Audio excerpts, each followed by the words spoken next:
Қарыннан осындай керемет дәмді бұқтырма дайындаймыз. Сәлем оқырмандарым. Видеоны соңына дейін көріп, лайк басып, комментарий жазып, қазақ тіліндегі каналдың дамуына себепші болыңыздар. Бірінші қарынды жақсылап тазалап аламыз, сосын 1 сағат, 1,5 сағатқа қайнатып аламыз пісіріп.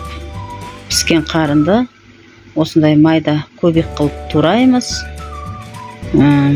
Бүкіл ішіне қосатын картошка, сәбіздердің барлықтарында осындай көбек қылып тураймыз.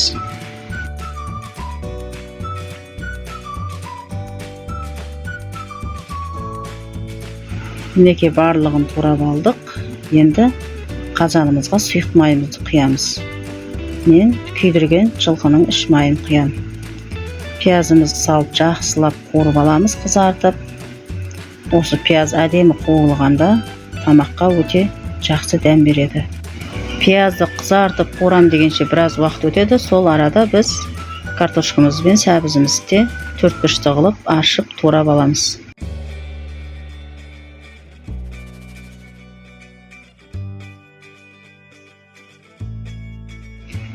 Мінекей пиязымызда қызарып қуырылып болды. Енді тураған қарынымызды салып, оны да жақсылап қуырып, бетін жауып тұрып қуырамыз. Өйткені буына да біраз өзі пісіп қалады. Мінекей жақсылап араластырамыз. Негізі осындай қарыннан қуырып, ішіне немесе сәбіз қоссаңыздар да болады. Әр нәрсе қосып пісіре бересіздер. Осы қарында көптеген витаминдер бар. Жесеңіздер өте пайдалы. Көбінесе адамдар тастап жіберіп жатады қарынды, ішекті.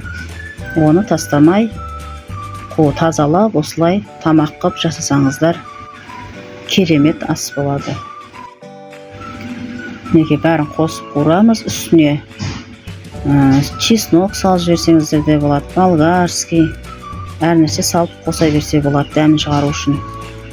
Қуырып болған кезде кішкене ғана су құйып, жарты пияладай ақ. Қайнаған кезінде астын жай басып қоямыз.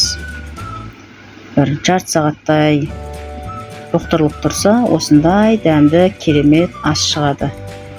Астарыңыз дәмді болсын. Видео ұнаса лайк басып, комментарий жаза кетіңіздер. Достарыңызбен бөлісіп отырыңыздар. Келесі видеода кездескенше сау болыңыздар.